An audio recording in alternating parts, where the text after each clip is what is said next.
invite à vous lever. Nous allons commencer ce service avec le cantique « Silence, silence ». Silence, silence, un souffle descend. Voici la présence du Dieu Tout-Puissant. Silence,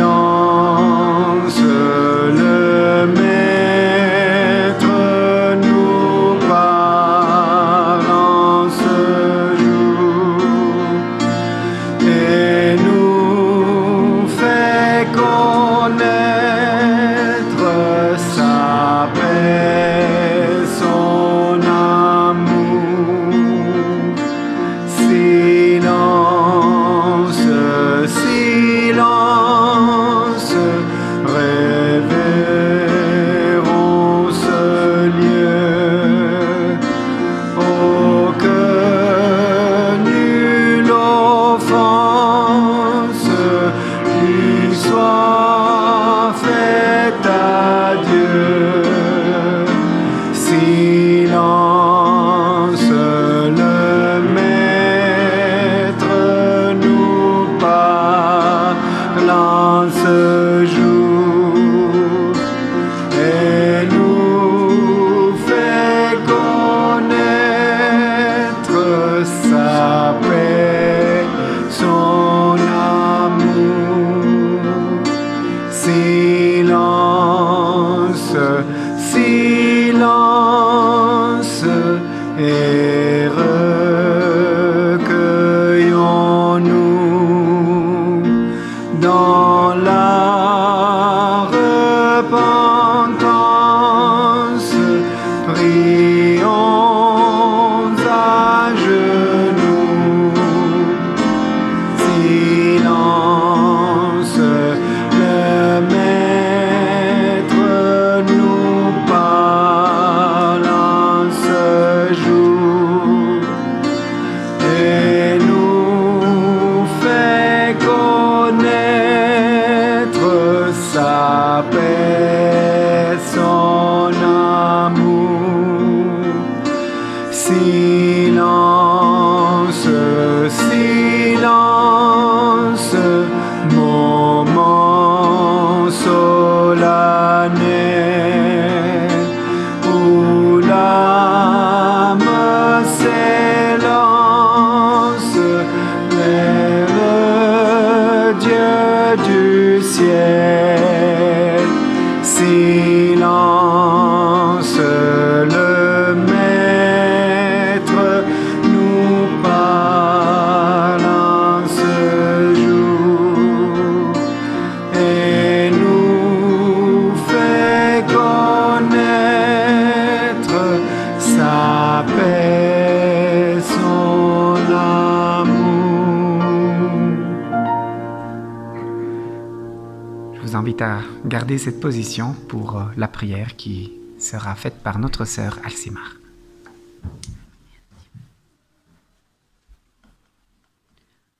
Fermons nos yeux pour la prière et parlons à notre Dieu. Seigneur, ton Église est là ce matin pour t'écouter. Ton Église est là pour te louer, t'adorer, te chanter et dire merci pour toutes les bonnes choses merveilleuses que tu fais pour chacun d'entre nous. Seigneur, que tu puisses pardonner nos péchés, que tu puisses nous aider à t'écouter, à faire un pas plus loin chaque jour et que tu puisses nous apprendre comment il faut vivre, comment il faut faire. Que tu puisses guider aussi notre prédicateur de ce matin et que nous disons merci pour sa disponibilité, pour venir parler en ton nom. Qu'on puisse vraiment faire un bon accueil et qu'on puisse aussi vraiment faire attention à ce qu'il nous dira. Seigneur, nous savons que nous sommes faibles, nous avons besoin de ta force. Que tu puisses nous donner ton esprit pour graver toutes ces choses dans nos cœurs. Merci pour ton amour, ta grâce, au nom de Jésus. Amen.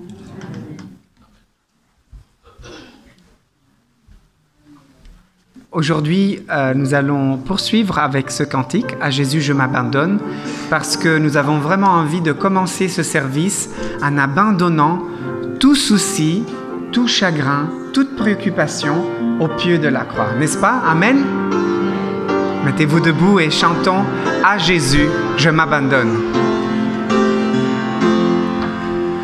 À Jésus, je m'abandonne, ce qu'il me dit, je le crois, et je prends ce qu'il me donne, la couronne avec la croix. Comptez sur lui d'heure en heure, tant que dure le combat, que l'on vive ou que l'on meure, comptez sur lui, tout est là. Que l'on vive ou que l'on meure, comptez sur lui, tout est là. Que si l'ennemi se montre, mon cœur n'en est point troublé. Avec Christ et sa rencontre, je puis aller sans trembler. Comptez sur lui d'heure en heure, tant que dure le combat. Que l'on vive ou que l'on meure, comptez sur lui, tout est là. Que l'on vive ou que l'on meure, comptez sur lui, tout est là. Suis-je en paix vers la lumière, mon chant s'élève attendri, pour se changer en prière, si l'horizon s'assombrit. Comptez sur lui d'heure en heure, tant que dure le combat. Que l'on vive ou que l'on meure, comptez sur lui, tout est là. Que l'on vive ou que l'on meure, comptez sur lui, tout est là. Qu'on m'approuve ou qu'on me blâme, et demain comme aujourd'hui, je ne veux, quoi qu'on réclame, jamais compter que sur lui. Comptez sur lui d'heure en heure, tant que dure le combat. Que l'on vive ou que l'on meure, comptez sur... Faites-vous bien entendre. Que l'on vive ou que l'on meure, comptez sur lui, tout est là. Amen. Merci beaucoup. Bonjour à tous. Certains me connaissent et je suis très heureux d'être là ce matin. Je salue des visages que je revois. Et nous remercions notre Seigneur pour cette opportunité. Je me réjouis surtout par-dessus de voir tant de jeunes. Vous savez que ils sont venus pour moi? Ou c'est normal? C'est comme ça d'habitude? C'est génial. Vous avez une deuxième église. Deuxième église existe. Gloire à Dieu.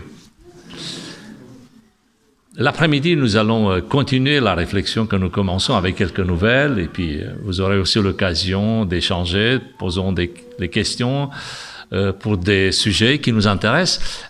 Nous allons, comme je disais, prolonger cette réflexion et puis on aura l'occasion de voir la mission. Surtout dans cette période de temps, après cette pandémie terrible, la mission dans nos territoires. D'ailleurs, je saisis cette occasion pour vous transmettre les salutations de l'équipe de l'Union. Certains sont déjà venus récemment ici, vous les connaissez. Et sachez que nous prions pour toutes nos églises et pour tous les responsables de nos églises, en pensant modestement que c'est réciproque. nous comptons sur vos prières, sur votre soutien, parce que la mission, c'est ça, c'est une grande famille. Alors, juste quelques chiffres rapidement. Nous sommes actuellement, comme membres inscrits, 19 840 membres dans notre union, dont quasiment 3 000 dans la fédération belgo-luxembourgeoise. Gloire à Dieu. À cela, on peut ajouter, il faut ajouter aussi nos amis, les visiteurs, les sympathisants, ceux qui sont avec nous, et surtout, nos jeunes, nos enfants. La Fédération France-Nord, c'est la deuxième fédération qui compose cette union, et puis la Fédération France-Sud, donc la France métropolitaine. Un grand territoire. Tout à l'heure, on aura l'occasion de développer un peu plus et d'avoir ces nouvelles, justement, de cette union. Ce matin, je vous invite, en revanche, à avoir une réflexion biblique sur notre quotidien, sur notre vie, sur comment rester debout devant Dieu. Comment avoir ce combustible, si on peut dire comme ça, qui alimente notre vie de tous les jours. Vous ne sentez pas que de temps en temps, on a un petit coup de mou, on est un peu fatigué. Physiquement, je sais que vous êtes en excellente forme. Ça se voit sur vos visages. Ça, c'est bien. Mais est-ce que sur le plan de la foi, de temps en temps, on n'arrive pas dans des situations d'impasse, de fatigue? On entend parfois, quand on parle, quand on prend des nouvelles des uns et des autres, « Ah oui, il est un peu fatigué en ce moment, ça marche pas trop. » Vous entendez cette phrase? Ou c'est juste en France que j'entends ça? En Belgique, non. Je crois que oui. Alors, qu'est-ce qui se passe? Quel est le secret pour garder cette flamme d'une manière permanente, allumée? Et c'est notre question, notre secret. Quelle est la racine, la source de cette énergie dont nous avons besoin? C'est la foi. La foi en Jésus-Christ. C'est cette foi-là qui alimente notre quotidien. Pour des petites décisions comme pour des grandes décisions. Alors, c'est un vaste sujet, je suis bien d'accord. D'ailleurs, pour les personnes qui disent « Mais vous savez, moi j'ai pas la foi. Moi, je vous admire. » Il y a des personnes qui nous disent ça. C'est formidable, c'est excellent. Je me souviens, au lycée, ça remonte, hein, moi aussi j'étais comme vous. Au lycée, j'avais un camarade de classe, un collègue. On s'entendait super bien. C'était un pote, un vrai pote. Il venait avec moi à toutes les réunions d'église. Il connaissait tout le monde à l'église. Il faisait partie de la famille. D'ailleurs, on pensait que c'était mon frère. Mais il me disait, Gabriel, je t'admire, mais j'ai pas la foi. Je ne crois pas. Je n'arrive pas. Ça ne l'empêchait pas de manger avec nous, de faire des réunions avec la jeunesse, de fréquenter les... Mais il reconnaissait cette difficulté. Il dit, comment vous faites? Je n'ai pas cette foi. Bien sûr que c'était pour moi un sujet de prière, un sujet de préoccupation personnelle, et aussi avec le souci, la préoccupation de lui transmettre quelque chose. Mais il disait, non, vous avez la foi. Alors, avec du recul, je me rends compte que cet élément, la foi, en général, n'est pas uniquement le propre des croyants. La foi, on l'a tous. Bien sûr, on verra plus tard qu'il s'agit d'une différence. La foi en quelqu'un, la foi dans une personne, mais la foi tout court. Je vois des jeunes ici qui sont très à l'école, maths, calcul, mais on a la foi tous les jours. Ce matin, j'ai pris le métro pour venir de la gare jusqu'ici. J'ai pris de mémoire le 6 et le 1. Imaginez que le 1, au lieu d'aller vers Sokol, il part dans l'autre sens. Comme ça. Moi, quand je suis monté dans le métro, j'étais convaincu qu'il allait dans la direction qui m'amenait à l'église. Mais si le métro change, si le doute s'installe, oh, attention, peut-être que le métro change, peut-être qu'aujourd'hui, il ne respecte pas le trajet. Vous voyez, pour monter dans un métro, moi j'ai la foi. Quelqu'un vous paye, vous donne un billet. Un billet, je vous rappelle, bien sûr, il est bien travaillé, mais c'est un bout de papier. Il est compliqué, il y a des codes, il y a un fil, ok, mais c'est un bout de papier. Et c'est marqué 10 dessus. Et la personne vous doit 10 €. Et vous donne ce papier, et vous dites, est-ce que je le prends ou pas? Est-ce que 10 €, c'est pas sûr que ce soit de l'argent. Peut-être que c'est lui qui l'a fabriqué à la maison. Peut-être que c'est faux. Peut-être que c'est pas de l'argent. Qu'est-ce qu'on fait dans ces cas? On le prend parce qu'on sait que ça vaut 10 €. C'est marqué. Et on va chez le commerçant, on réfléchit même pas. On a la foi. Et toute notre journée est marquée de gestes de foi. Vous êtes d'accord? Qu'est-ce qui change? Parce qu'il y a quand même, à un moment donné, cette foi-là ne suffit pas. Il y a une expérience qui s'ajoute, qui complète, qui donne du sens à toutes ces petites expériences, qui s'appelle croire en quelqu'un, connaître quelqu'un. Et connaître quelqu'un, ça veut dire lui faire confiance, le laisser agir dans notre vie et finalement nous conduire à chaque instant de notre vie. L'apôtre Paul l'a bien résumé, c'est le texte qui a été lu tout à l'heure, merci pour la lecture.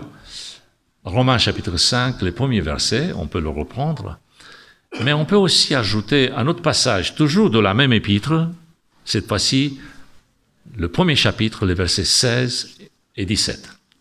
Alors, dans le premier chapitre, l'apôtre Paul va trouver une formule qui va être, on va dire, la synthèse de tout ce qu'il a pu penser en termes de foi. Il reprend une expression qui existe déjà dans l'Ancien Testament et qui va être d'ailleurs, encore une fois ou plusieurs fois répétée dans le Nouveau Testament. Je pense par exemple pour l'Ancien Testament au livre d'Habakkuk et pour le Nouveau, l'épître adressée aux Hébreux. Chapitre 10, verset 38 pour l'épître aux Hébreux, où il est question du juste, mais c'est plus que le juste, il est dit « mon juste vivra ». Alors, qu'est-ce qu'il dit l'apôtre Paul? Donc, il fait écho à toute cette pensée qui existe dans la Bible. Vous vous demandez comment vivre dans Dieu? La réponse est simple. Et il dit cette phrase qui est très connue, « Le juste vivra par la foi ». Voilà le secret. Voilà comment vivre devant Dieu, par la foi. Attendez, j'ai rien à faire? Je dois vivre comme ça? Alors, si cette expression m'est adressée à moi, le bon occidental moderne, pour nous, la foi, il y a foi et foi. C'est résumé pour certains, la foi c'est juste une idée. Est-ce que tu crois que le métro existe? Oui, je crois. Ça c'est une foi.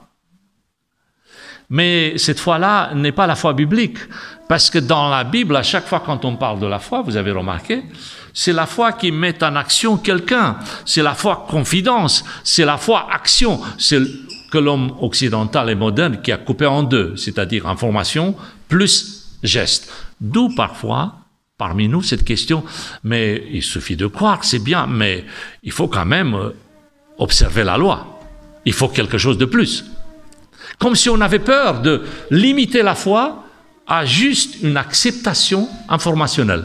Donc, par exemple, il y aura bientôt les soldes. Est-ce que tu crois qu'il y a des soldes? Oui, c'est une bonne affaire, les soldes. Je fais la publicité maintenant. Oui, il y a des soldes en ville. Oui, mais j'y vais pas. Je crois, mais je reste chez moi. Dans la pensée biblique, c'est pas ça. Tu crois que quelque chose est bon, tu y vas. Même pas besoin d'expliquer qu'il faut agir, parce que la foi, c'est égal action. Ce n'est que d'une manière, on va dire, tardive, moderne, qu'il faut toujours expliquer. Attention, ne te limite pas à l'information, fais quelque chose. Vas-y, tu apprends que quelqu'un est malade, tu apprends que ton frère souffre, ne t'arrête pas à l'information, mais fais quelque chose, va chez lui. La foi, d'un point de vue biblique, c'est agir, c'est faire confiance. C'est pour cela que dans la Bible, il est marqué « Le juste vivra par la foi ». Point. frère, vous commencez à devenir protestant, là. Vous quittez un petit peu le bateau adventiste depuis deux siècles qui disait, entre autres, observance des 10 commandements, le 4e... Vous faites quoi maintenant? Jamais un homme ne pourra être justifié autrement que par la foi. La foi biblique, la foi en quelqu'un, en Jésus qui sauve. Pour résumer, et on va continuer après sur d'autres sujets qui sont annexes, qui sont liés à cela. Est-ce qu'il y a danger de croire en Jésus comme sauveur personnel et voir son salut s'écarter? Quel est le risque? Est-ce qu'il y a danger de rester en présence de Dieu, d'être avec lui et de encore se poser la question, est-ce que je serai sauvé ou pas? Est-ce qu'il y a un risque? Quelqu'un disait, aimez, faites ce que vous voulez. Et la même personne a ajouté, parce que comme ça ouvre la porte à toutes sortes de comportements qui ne seraient pas convenables.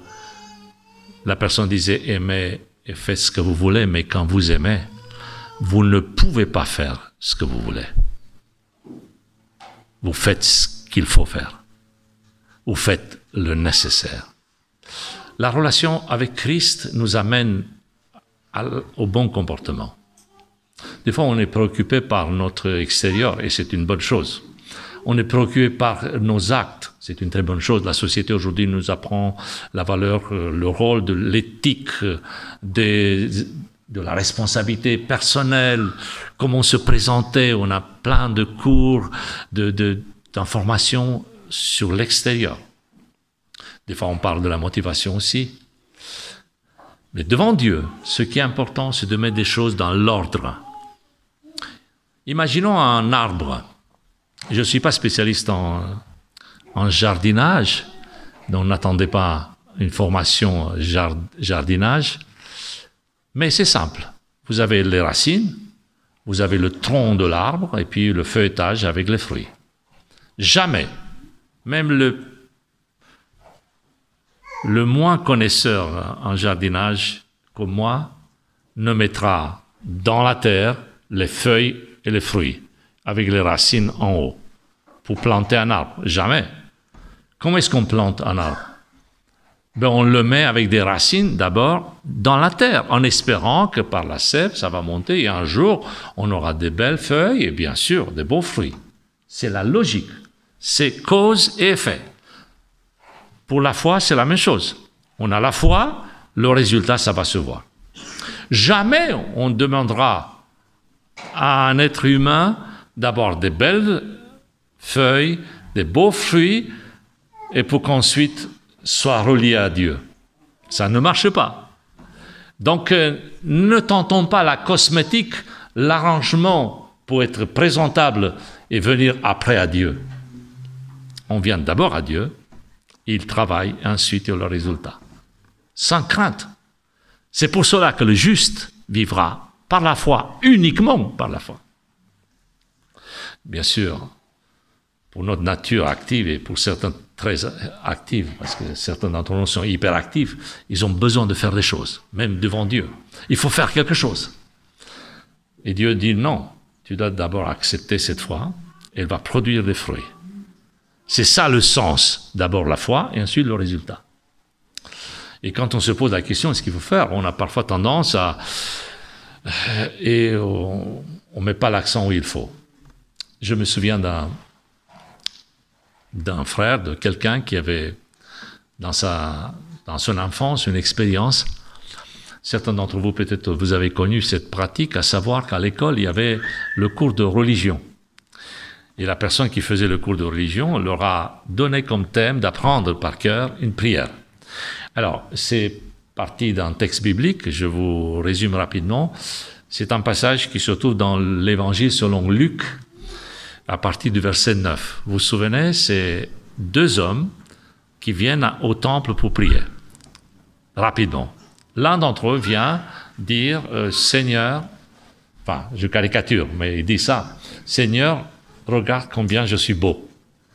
J'ai tout ce qu'il faut.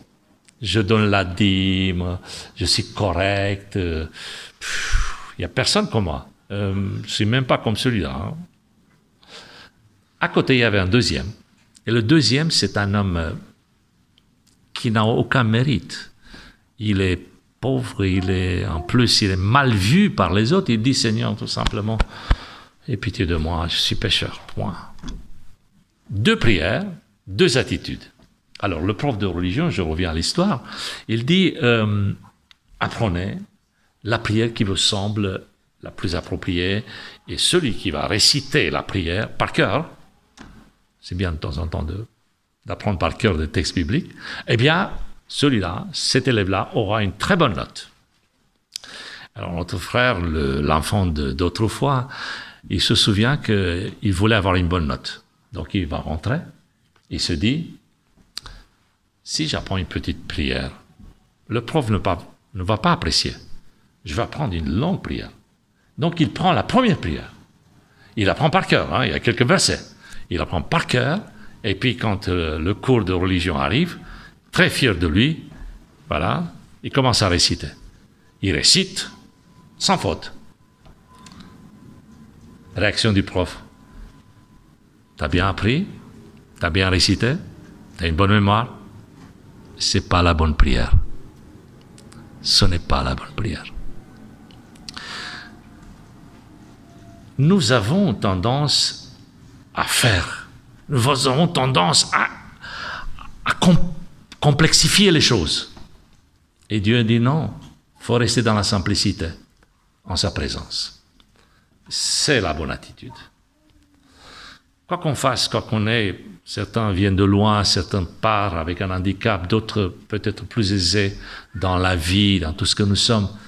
Mais devant Dieu, l'attitude de celui qui dit « Seigneur, aie pitié de moi, je suis un pécheur. Je suis un pécheur. » Celui-là, il a la foi qui porte des fruits. La foi qui le fait rebondir, la foi qui le fait agir, qui va l'amener plus fort, plus loin. Bien sûr, il y a une foi qui est, on va dire, tous les jours attribuée, qui est donnée parce que juridiquement, on a besoin d'être justifié. Oui, nous sommes potentiellement des voleurs, des criminels, des mal vus devant la loi, devant Dieu. Tous. Et donc, même si, parce que certains, enfin, humainement parlant, on a tendance à dire, oui, mais ça, c'est pas grave. Hein. Si quelqu'un tue quelqu'un, ça, c'est grave. Mais si quelqu'un a menti un petit peu, c'est pas... Oui, non. La différence, c'est les conséquences. C'est vrai que les conséquences, parfois, sont beaucoup plus amples. Ça touche beaucoup plus de personnes et irréversible. Mais devant Dieu, la transgression de la loi a le même impact. Un seul péché aurait amené à la même conclusion, à savoir que Dieu soit prêt à donner sa vie pour régler ce souci. Un seul conflit. Nous, on relativise, vous savez, ouais, petits mensonges, petites affaires, ouais, c'est pas grave, on s'arrange. Mais devant Dieu, devant l'attitude absolue, exigeante de la loi, c'est grave. Donc, je suis pécheur. Je suis en mesure aussi de demander que la foi agisse d'abord sur moi et qu'elle porte des fruits pour les autres. Seigneur, aie pitié de moi, dit ce deuxième qui vient au temple. Cette foi-là va nous permettre de vivre, d'être justifiés devant Dieu. Et après, il y aura un travail tous les jours, une justification en partie, qu'on peut appeler la sanctification. Donc, tous les jours, et ensuite, un processus qui va plus loin, jusqu'au jour où nous serons avec le Seigneur et comparables au modèle qu'il a préparé pour nous. Par nous-mêmes, on ne pourra pas, mais grâce à lui, à ses mérites, cette chose arrivera. Vous y croyez? Vous attendez? Vous sentez vibrer ce moment où on sera comme lui, avec lui, tout en étant en sa présence. Il faut le vivre, il faut l'anticiper. Et le Seigneur le prépare déjà pour nous. Imaginez notre vie tous les jours, mais tous les jours, vivre par la foi. C'est de dire, non pas parce qu'on est naïf, non pas parce qu'on est sans pouvoir, sans capacité, non pas parce qu'on n'a pas le choix. Vous savez, quand vous êtes sur le lit d'hôpital, là, Seigneur, aie pitié de moi. Non, non. Désolé. Si c'est que ça, bon, le Seigneur accepte, je vous rassure tout de suite. Il attend le pécheur même à la dernière seconde. Mais c'est dommage de réduire la relation avec Dieu uniquement sous la forme de la roue de secours. Seigneur, j'ai besoin... Ah oui, mais tu as la roue dans le coffre. Ah oui, ça s'appelle comment? La prière, et après tu conduis. Non, Seigneur, tous les jours je vais être avec toi. Dans chaque instant de notre vie, comme pour des grandes décisions aussi. Pourquoi conduire ma vie toute seule et puis un jour, quand je suis dans l'impasse, là je me rappelle, oui, c'est vrai qu'il y a un Dieu qui intervient, il peut faire des miracles. Je veux que le Seigneur soit tous les jours avec nous. Et il peut l'être. Laissez-moi vous raconter vite fait une petite histoire, un témoignage ou deux vite fait. Je pense que le Seigneur peut être avec nous, même dans des moments simples, comme il peut être avec nous dans des moments compliqués aussi. J'étais une fois dans le train, et en face de moi, il y avait une jeune fille qui lisait, moi aussi je lisais, et puis elle dit, excusez-moi, vous lisez quoi? J'ai dit, un livre d'histoire. Un livre d'histoire? C'est quoi comme histoire? J'ai dit, écoutez, c'est le début du christianisme, le 1er siècle, la relation entre les chrétiens et les juifs. Elle dit, ah, ça tombe bien, moi je suis juive. Je dis, ah, c'est intéressant. Mais comment? Et elle me pose des questions et je commence à lui présenter un petit peu ce qui s'est passé à l'époque au 1er siècle en Israël, et puis comment la relation entre les disciples de Jésus et puis le peuple d'Israël, et puis comment il y a des points communs, même aujourd'hui. Il y a le sabbat, il y a d'autres croyances qui relient les personnes, même si sur un point biologique, on n'est plus au même peuple. Elle écoute, elle me pose des questions. Je dois reconnaître que j'ai vécu je suis dans une famille juive, mais j'ai pas eu l'occasion d'étudier ça. Et malheureusement, je connais pas grand-chose. Et elle m'a posé plein de questions et elle me parle aussi, bien sûr, de ses projets. Elle veut partir en Afrique avec une association, elle veut aider. Et moi, je me réjouis de ces projets. J'ai dit, bravo, c'est une bonne chose. Des jeunes qui font des projets, qui partent. Attention, ne soyons pas, ah oui, mais vous faites quoi, ça sert à rien. Non. Les gens sont idéalistes, il faut les encourager. Et donc, très bien. Et puis, on se quitte, et puis je lui laisse mon email. Et quelques jours plus tard, quelques semaines, mais pas très très loin, elle m'écrit en disant, voilà, ça y est, je pars avec mon association, je pars pour l'Afrique, le voyage, je suis toute contente. Et devinez qu'est-ce que j'ai mis dans mes bagages? Une Bible. Je ne connais pas la suite. Je ne suis pas en mesure de vous la donner, mais le Seigneur la connaît. À chaque instant de notre vie, si on met Jésus à la première place, je pense que ça pourrait régler des problèmes personnels, ça pourrait régler aussi des questions de famille, parfois, la relation avec nos enfants, la relation avec nos voisins. Oui, il faut beaucoup de foi et beaucoup de justification pour que ça touche nos voisins. Ça peut régler aussi nos relations parfois dans l'Église, dans la mission aussi. On n'aurait plus à se soucier. On n'aurait plus à s'inquiéter. On est entre des bonnes mains. Le Seigneur prend soin de nous et il nous protège, il nous inspire et on le laisse agir, tout simplement. L'après-midi, si vous êtes là, on pourrait continuer avec d'autres témoignages. Retenons une seule chose. Le juste vivra par la foi. Amen.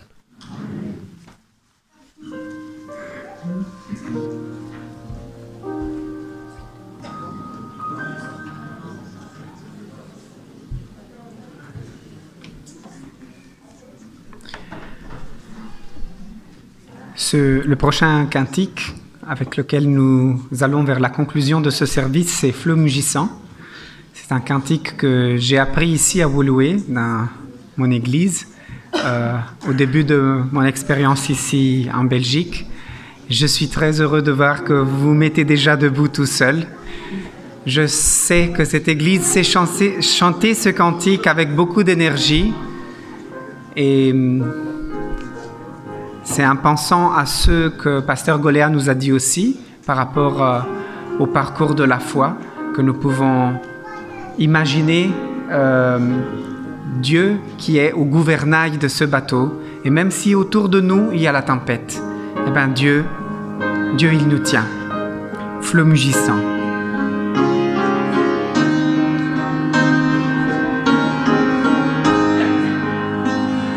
Flots mugissants, flots en furie, entourez-moi, je n'ai pas peur. Quoi qu'il en soit, paix infinie, puisqu'à la barre est mon sauveur, le gouvernail de ma nacelle, auquel repos Jésus le tient. Si dans la nuit mon cœur chancelle, avec Jésus, oui, tout est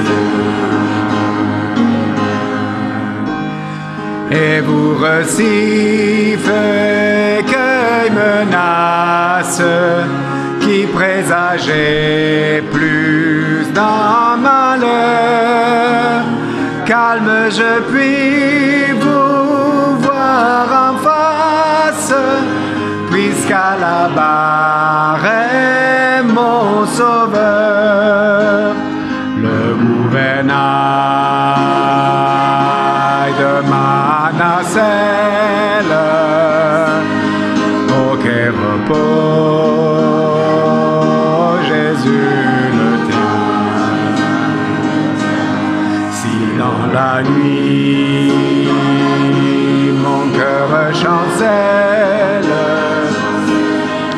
avec Jésus, oui, tout est bien. Jour après jour, nouveaux orages, nouveaux périls, point de frayeur. Bientôt j'attends le grand rivage, puisqu'à la barre est mon sauveur, le gouvernail de ma nacelle, auquel repos Jésus le tient. Si dans la nuit mon cœur chancelle, avec Jésus, oui, tout est bien. Avec Jésus pour mon pilote, pour moi tout est paix et bonheur.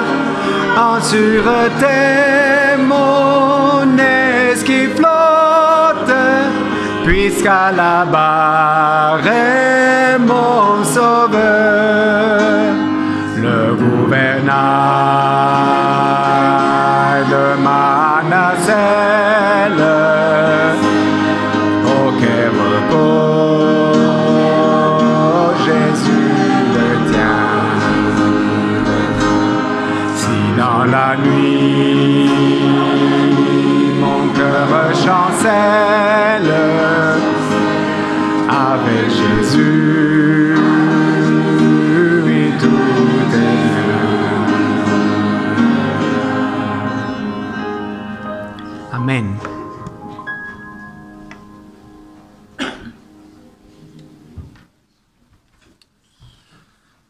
Notre Père qui es aux cieux, c'est avec reconnaissance et en ta présence, nous exprimons ici notre confiance en toi. Nous te remercions pour les bénédictions que nous recevons chaque jour de ta main. Bénédictions pour la vie, la santé, pour le salut en Jésus-Christ. Et nous te demandons, Seigneur, de nous aider à pouvoir garder ce trésor précieux et que dans la foi, dans la confiance, nous soyons toujours motivés pour te suivre. Nous te remercions pour l'Église qui se réunit ce matin, pour toutes les personnes ici présentes, pour nos membres d'Église, pour nos jeunes, pour nos amis, que ta bénédiction soit sur chacun d'entre nous. Continue à agir avec nous, dans nos cœurs, accompagne-nous. C'est au nom de Jésus que nous te prions. Amen.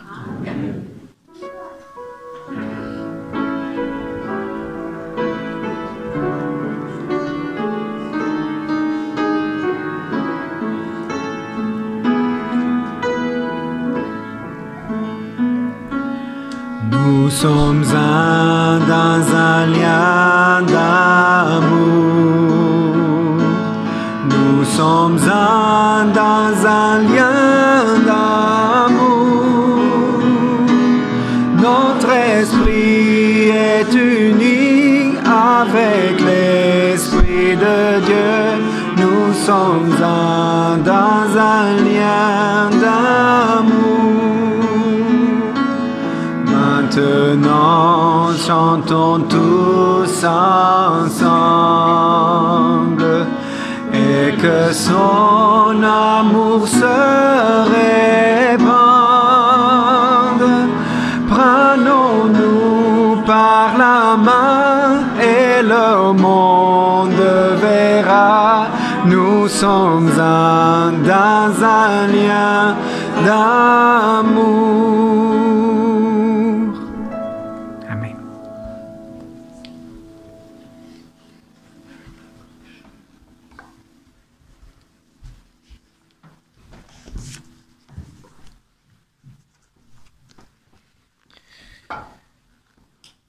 Que le Christ habite dans votre cœur par la foi et que vous soyez enracinés et fondés dans l'amour, pour être capables de comprendre avec tous les saints quelle est la largeur, la longueur, la profondeur et la hauteur, et de connaître l'amour du Christ qui surpasse la connaissance, de sorte que vous soyez remplis jusqu'à toute la plénitude de Dieu. Amen. Amen.